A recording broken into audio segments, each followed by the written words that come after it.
Mga kasama, kumusta? Kini gihapon si Priscilla Raganas.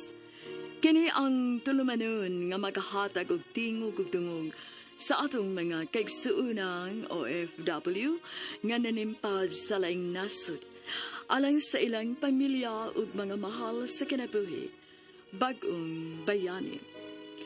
Padayon ang takaron ang suwat tampo nga gipadagikan sa atong suking tigpaminaw nga nagpatawag sa nga Rosalie.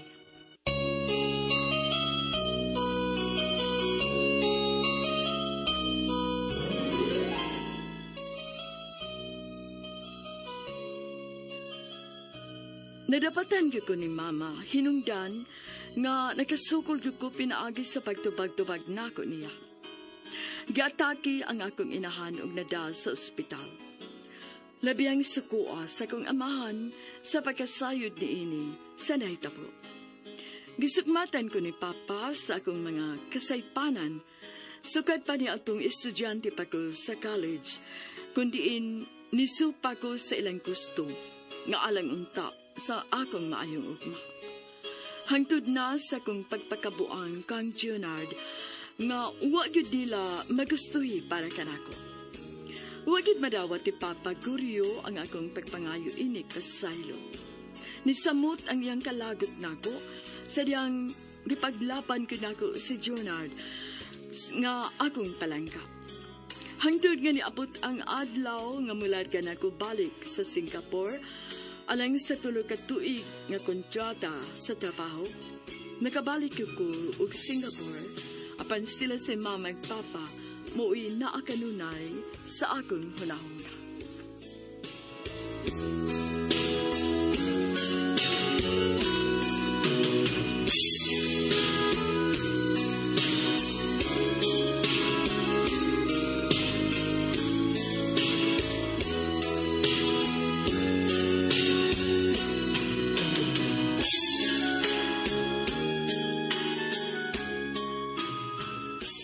Alang hapon nila ni Mama o Papa.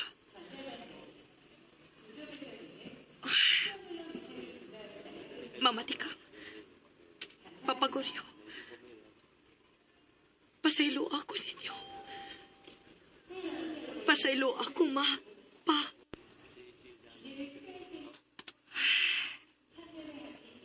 Diyos ko. Tabagi ko. O pasaylo ako kung maski palapin ako si Jonard ka akong palangka kaysa sa akong mga kinikanan.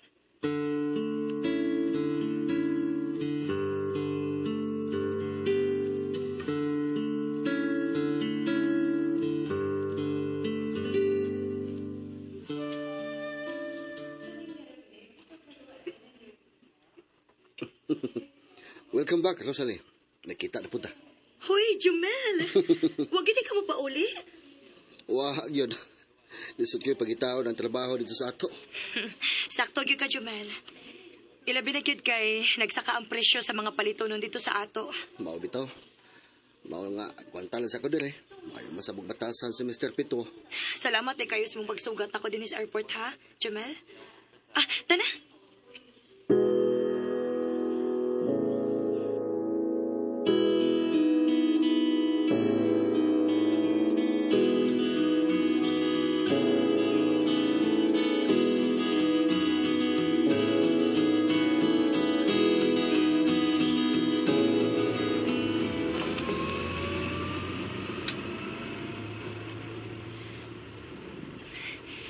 Kumusta naman tayo tuod ang atong boss, si Mr. Petwo? Sikat paghihapon yung designer. O, as usual, gay paghihapon. Jesus, mausap pa bagod ay na. Inborn na ka na niya, no? Mao na. To day, promoted naman day ka ning pagkabalikan ni Moran. Di naman day ka DH. PA naman day ka, no? Sa tunga mo. Maogid, Jumel. Maunay gi-offer niya na ako atong pag-uli na ako. Iyagi ko pabalikon kay himuon ko niyang PA. Na naman sa Pinay nga katabang sa bahay. Tugihan sa bugbutan. Bisaya pod, taga Mindanao. Oh, mayo hinuon kay Bisaya ra sa di ay. Sayo na kayo na to ikasinabot.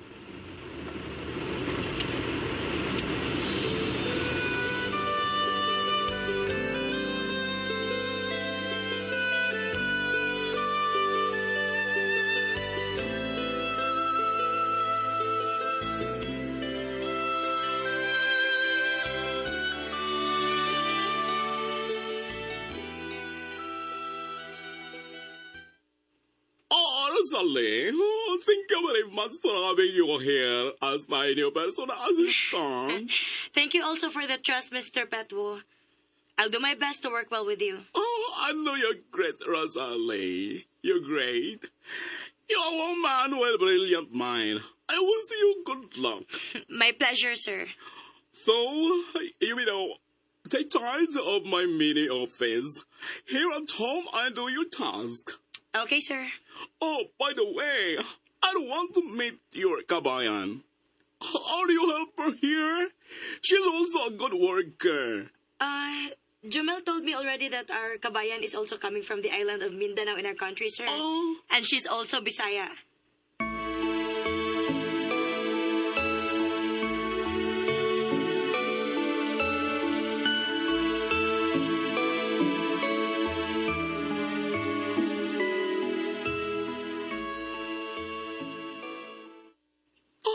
Rosalie, let's meet your kabayan. Ibez. Oh, Oh, hey! Is there something? Hey, what's wrong? Rosalie? Ibeth? Murag dili ko hapit makatuuin eh. What a small world. Oh, so, you mean, you knew each other?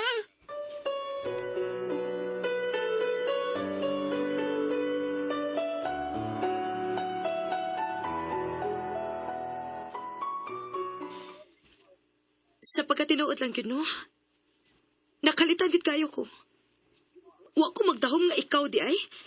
Nga din pag iti kaikita pag-usap sa Singapore. Sa akong employer pag yun mismo nga imo sa ding employer.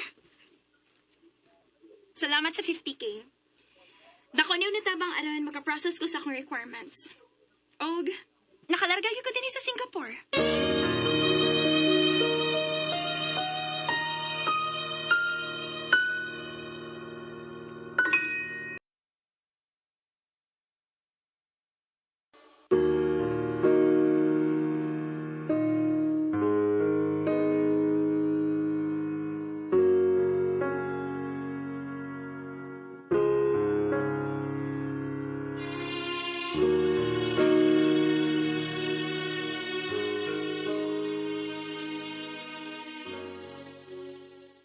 Huwag ko magdahong, Priscilla, nga si Ibeth ba di ay ang hired nga helper huli sa akong kipyaan nga posisyon kaysa akong pagbalik usa naman ko ka personal assistant ni Mr.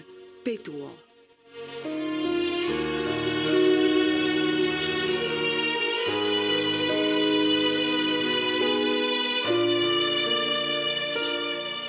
Will you be my friend again, Ibeth? Sure. Why not? Close friend beta sa high school. Napot ay pinagsamahan nga di makalimtan, Rosalie. Salamat ha. Og nalipay ko nga nakatabang din imong dako to 50K. Tuod. Kumusta siya?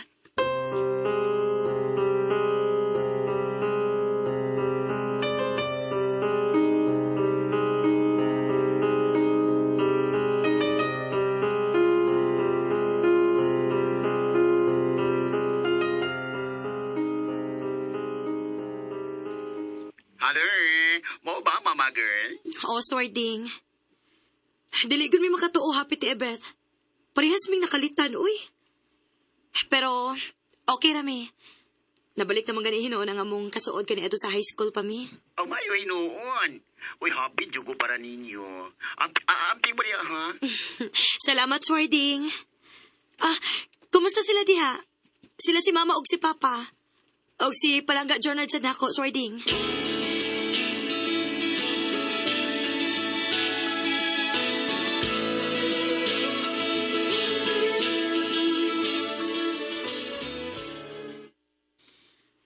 Unsay mga problema nga sagad ninyong lalisan?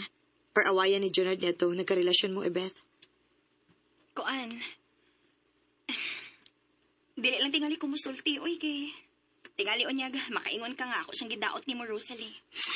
Ikaw pa. Sige na, good. Please. Okay, sige. Mas mayo pa na mahibaw ka nga. Grabe ng pagkagumon sa illegal nga droga si Junard.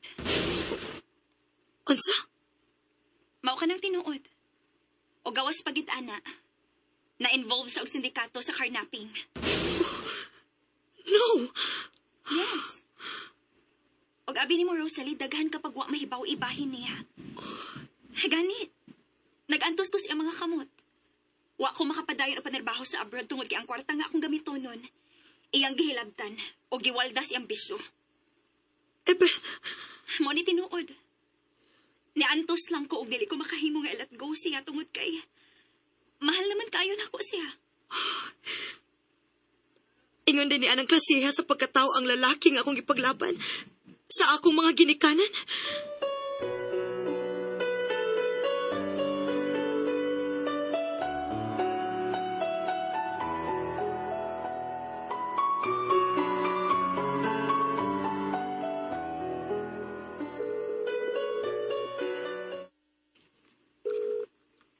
Hello? Hello, palangga. Ganun pa man ka na kung dili makontak, ha? Palangga. Sorry kayo. Nabisi ang good ko, palangga. Oh, mao ba di ay, palangga? Okay. Mayo kay naduwag ka.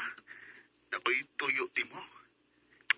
Inaot ta nga makatabang ka na ako ini, palangga. Unsa man ang problema, ha, palangga? Kuan ba ka nang nagplano lagi unta kong mag-open o motor shop? Araw napot ko kalingawan ni ba?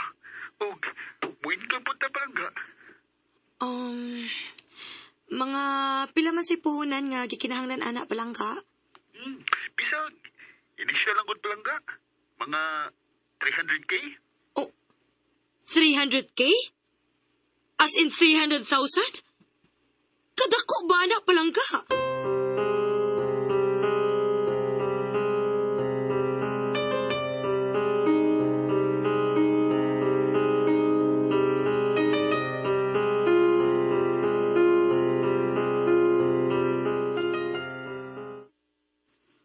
Please, ayaw pa da. Ako'y gibati kaluoy ni mo ning iyang modus, Rosalie. Beth, Isip higala, wa ko'y laing ikatabang nimo. Maulang gid nagpapahimang no nga ayaw gid og salig niya. Ilabi na niya ng gidakon sa kwarta. hina-hina na kong dibati og pagmahay, Beth. Kung nga nung nagpakabuang mong ko sa kong pagigugma niya. Og mas gipalabi ko pagyan siya kaysa sa akong mga ginikanan. Rosalie, Naluoy ko sa akong mga ginikanan. Kay mas gipili na ako si Jonard kay nila. dili pa uwahi ang tanan. May higayon pa. Aron bawion nimo ang imong mga kasipanan. Basta ayaw gid og salig kang Jonard. Kay mas kam ka cute. Kadako sa kwarta nga ako gibili niya. Pero katong tanan, adto ra day paduhong sa iyang bisyo. Kadako sa akong pagmahay, tay.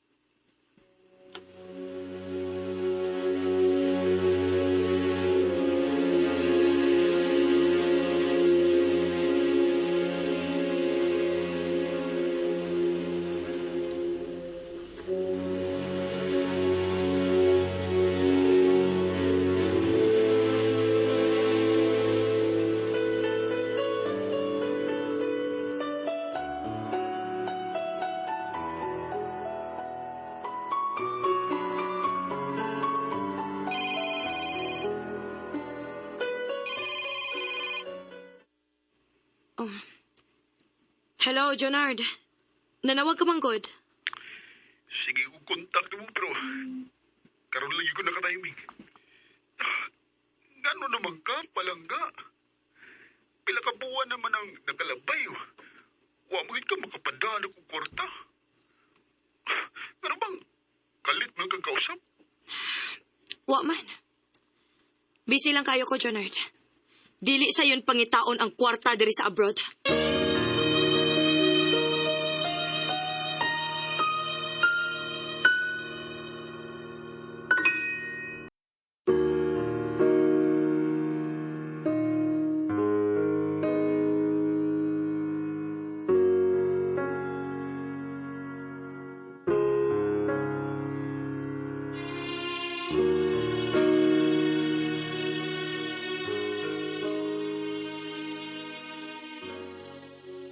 Sakit man, pero akong kipugos sa akong kaugalingon, aron mabugnaw na nga tukang tiyonak.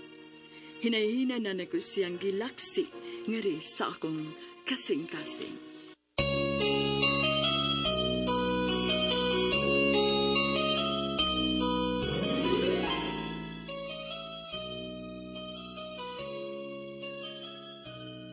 Mga kasama atong sundan ugma, ang laing sumpay sa suwatampo ni Rosalie, dinining atong tulumanon BagOng Bayani.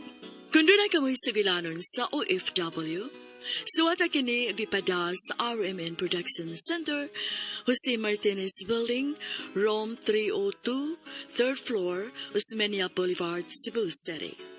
Mahimusad nga inyo kining ipada sa DYHP Cebu, Broadcast Center, Capitol Site, Corner Escario Street, and F. Ramos Extension, Cebu City. O sa bagong email ad, bagongbayani_612@yahoo.com.ph. Kining sugilanon gisuwat sa radyo ni Marvin Sanchez Caballero. Ugubos sa direksyon ni Cecil Daniusos Cabrera. Spinner, Randy Tayat. Editor, Lloyd Gabiana. Soundman, Aldwin Nacorda. Kini si Priscilla Raganas, sumiingon.